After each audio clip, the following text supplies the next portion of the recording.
Welcome to Hanging Out with Robert, that's me. This video contains things that I encounter throughout the day. If for some reason I complete a task and you would like to see the details, you can click on the link in the description area below. This video also contains tips and tricks that I learned throughout the years. I plan on leaving this video accessible for about 30 days. After that, you can view it through my Patreon account. Thank you very much for watching. Kicking off the day, checking on this battery charge on this interstate. Well, the charger claims that it is fully charged. It is pulsating fully charged, so I'm going to unplug it, hook up the battery tester, test it with the battery tester after charge, and see if this is a healthy battery. 12.82 volts. Now let me tell you something. I don't know what kind of review I did of this battery tester. Whatever it was, I'm going to go back and look at it. And I'm probably going to change this thing because this battery tester has seriously impressed me. So I feel like I can go to a salvage yard or something, put this tester on there and actually pick a good battery based on this source of health and status of charge. So the status of health on this is 34%. It's only got 490. I think this is cranking amps, which is fine for my vehicle, but may not be fine for other vehicles. So since it is at 34%, I'm going to try to use the recovery mode on this, see if I could get that up and get that amp up from 490. If it don't go up, I'm gonna hook up this other charger that Andrew loaned me and see what it does for it. But right now, the battery is not in good health. The battery charger is in repair mode. I'm gonna check back in 4 hours. It is now 11:44.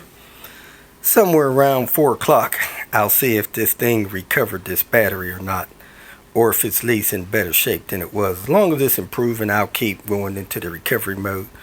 When it quits improving, I'll try something else. Actually, I'm going to put this other charger on the battery out of Little Red and see if it does any recovery on that battery. Andrew let me use this EverStart battery charger. It also has a recondition mode. I have hooked it up to the battery out of Little Red and I've activated the recondition mode. It says that it will take 24 hours of recondition. So it is 11:52 a.m. We'll come back in 24 hours to test that battery, see if this EverStart did a better job of reconditioning this battery. I believe the state of health was 44% and the cold cranking amps was somewhere around 340, somewhere around there. So we'll see how it is in 24 hours. After 24 hours, this thing will kick into a normal charging mode. Not sure if you guys know it, but I have water in 2 vehicles. Need to get that water sucked out, so I actually bought a rigid shop vac, wet dry vac, to vacuum these cars and also do water suction out of them.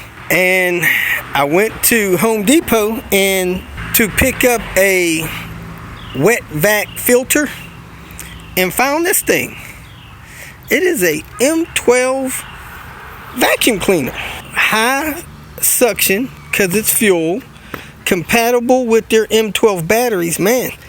And it said on here that it could last 14 minutes on high, but now I see that's with the 6.0 battery. I only have 2.0 batteries. So I'll be lucky to get 5 minutes out of mine. Well, I got 2.0 batteries, so we're about to see. But I'm going to try to get this water out of Queen Bee. Had a leaking sunroof situation. And, man, we're going to see how this works. Now, you guys may remember about a year or so ago, I bought a Shark portable vacuum that plugged in. And that thing would last, man, like 12 to 15 minutes. If this lasts 5 minutes and can get all the water out of this car, I'll be thrilled. If not, I'm going to have to save up so that I can get a 6.0 battery, because the 6.0 battery will last 14 minutes on high. So let's get cracking on Queen Bee, see how this works out. And if I'd have known they'd have had these back when I bought that shark vac, I probably would not have bought the shark vac. Anyway, I'm gonna use this, get this water out of the floor on Queen Bee. So here we go. Gonna vacuum Queen Bee out. Now, I don't know if you guys noticed or not, but sunroofs are not sealed. They have a tray system in there that controls the water that seeps past the sunroof seal. And this is for all cars. So these vehicles, they have a tray in there. When water seeps past the seal, it falls in the tray, it drains out front or back, all four corners. Now, Queen Bee had a problem with the sunroof, so I replaced the glass yesterday. You've probably seen that video. Then when I was getting ready to wrap it up, I realized I had water in the floor. So I went to go get a wet vac filter for my rigid wet dry vac, and I ran into these Milwaukee tools. So I'm gonna see if it'll suck this water out of here and how dry it'll make it. I don't have their large capacity battery. Here it is, folks, fresh out the box. You got your battery level meter, you got your power switch, I guess that's high and that's low. You got your latches to help you access the battery area and the accessories. Let's see what accessories it has here. I think this is actually the wall mount. You can mount this thing and hang it on the wall. Wall mount there. We got a crevice tool for sucking up things. Comes with a hose. You hang the hose out like that, and that's where your battery plugs in. And you got another crevice tool. So you got the paddle, the wide one, and the small crevice. Small crevice is probably what I need to suck water up. That actually looks fine to suck water up. Now, before you go into water sucking mode, they want you to remove the filter. So here and on the back, you can remove the filter, and that's your paper filter. They say it is washable. You grab that, you turn it a quarter of a turn, unlock it, and pull it out. So I'm gonna do that, and there's supposed to be a float system under that for wet vacuum. It actually wasn't on properly. So this is your float. When that float fills up, it'll stop the machine from sucking up water or liquids, and at that point you're supposed to shut it down. If you let it run with it clogged up like that, it could mess up the motor, they say. So that's how you can hook that up and disconnect that. I believe it's set up for that. You could also hook it up here for an exhaust to blow things, to dry things off, or just have a blower. So I'm not sure if this goes both ways. About to find out. It goes that way. Doesn't quite go that way. Goes this way easier. So let me go ahead and latch this on. Now I'm gonna open up the top, put my battery in there, and then I'm gonna turn this thing on, and we'll see how long it lasts. Because if it lasts 5 minutes, I'll be thrilled. I'm gonna turn it on low first, see if it'll suck up water. If so, I'll use it on low.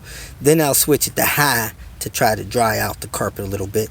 Then I'm gonna take the floor mat out and dry it out here in the air.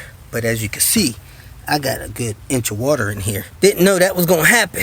So let me turn it on low and get to sucking. I got all battery meters. On low, it sucked that puddle of water up pretty quick. Now I'm gonna remove the floor mat and switch it to high to try to dry this carpet out a little bit. And then I'll go on the other side, see if there's any water on that side. And then I'll set this floor mat out so that it can start drying. See the water starting to pool back up there? It sucked that water right up, even on low.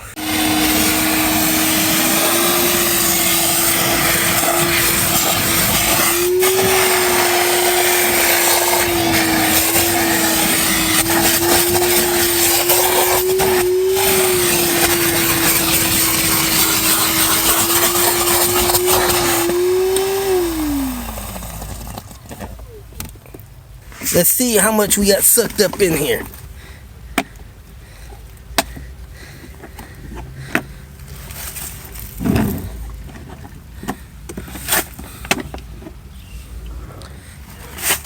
Wow, we got a good inch of water in there.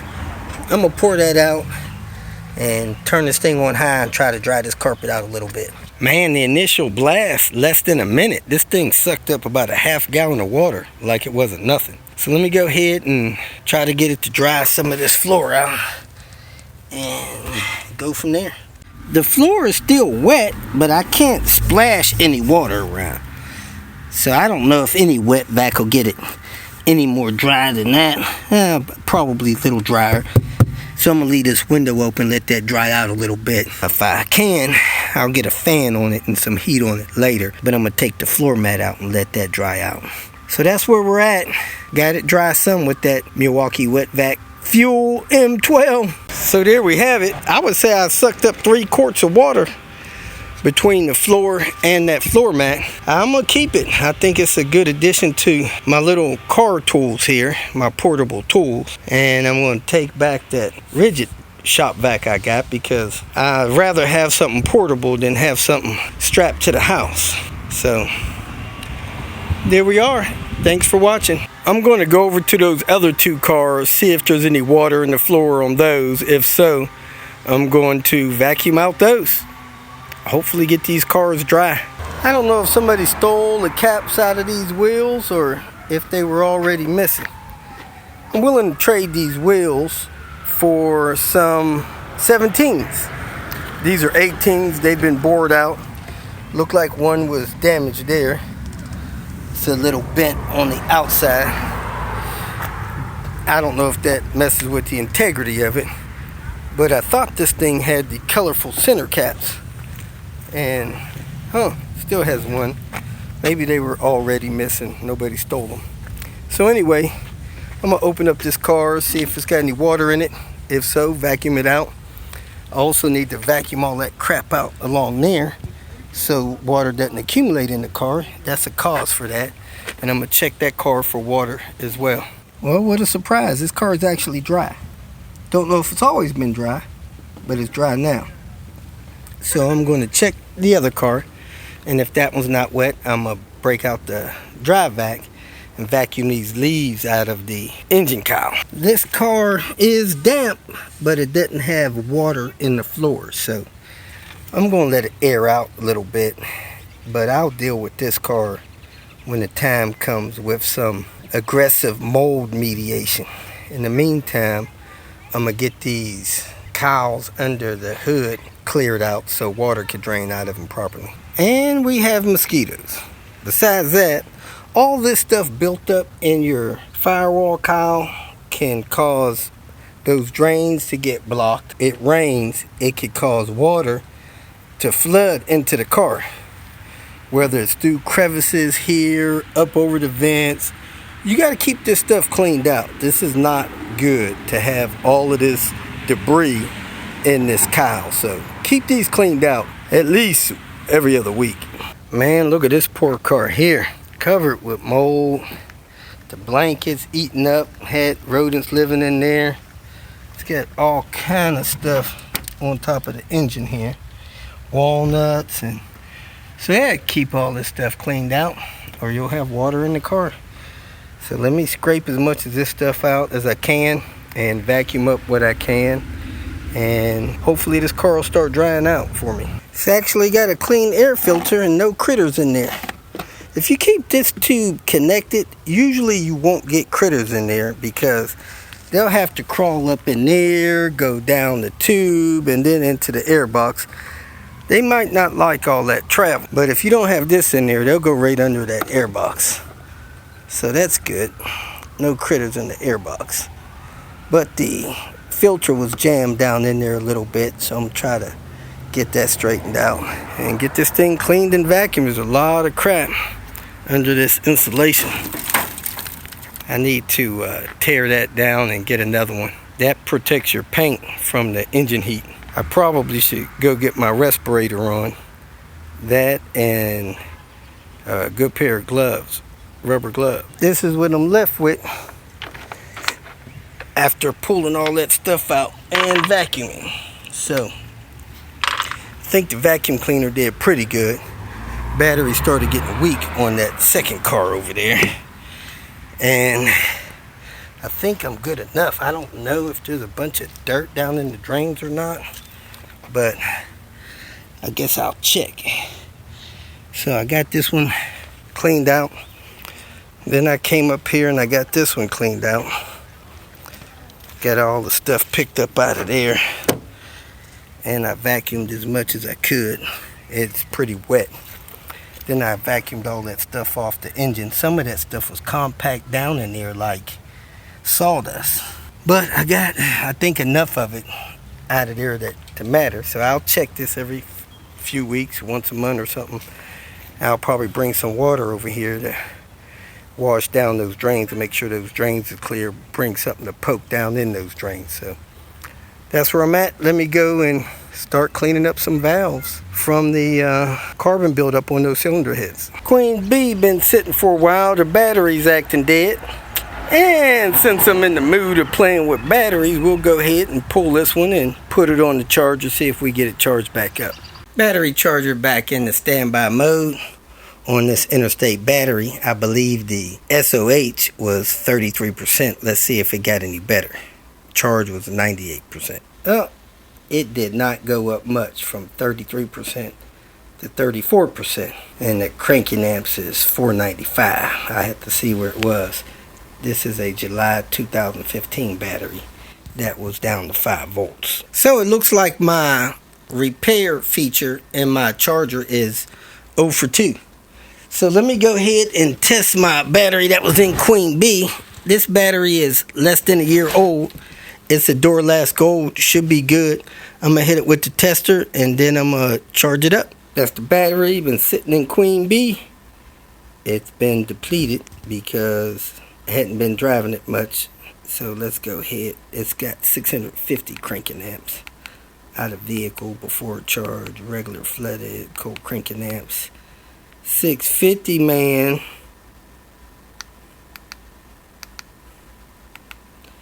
Alright, let's see if it gives me a status of health higher than these other ones. Status of health 0, status of charge 0. Alright, no cold cranking amps, so it's saying replace it, but we're going to hit it with the charger, see if the recharger will revive it. Hitting it with the charger. Standby mode on the charger. There we are, 12 volts. Going to charge it up. It is 5 o'clock. I guess I'll check this thing before I go to bed. See how many lights we got lit. We only got 1 light so far. And this Everstart charger is still rocking and rolling on Little Red's battery. So we'll see how that goes. Elizabeth said she's going to replace that battery in Little Red. We are about 5 minutes in and it is already pulsating between 50 and 75% charge. If you feel that this information was useful, please like it and share it with your social media friends. You can subscribe to my channel so that you will get notifications of future videos that I post. You can follow me on Twitter, and if you need to contact me directly, please visit my website. And if you have any questions, leave them below and someone or myself will reply to them. Again, thank you very much for watching.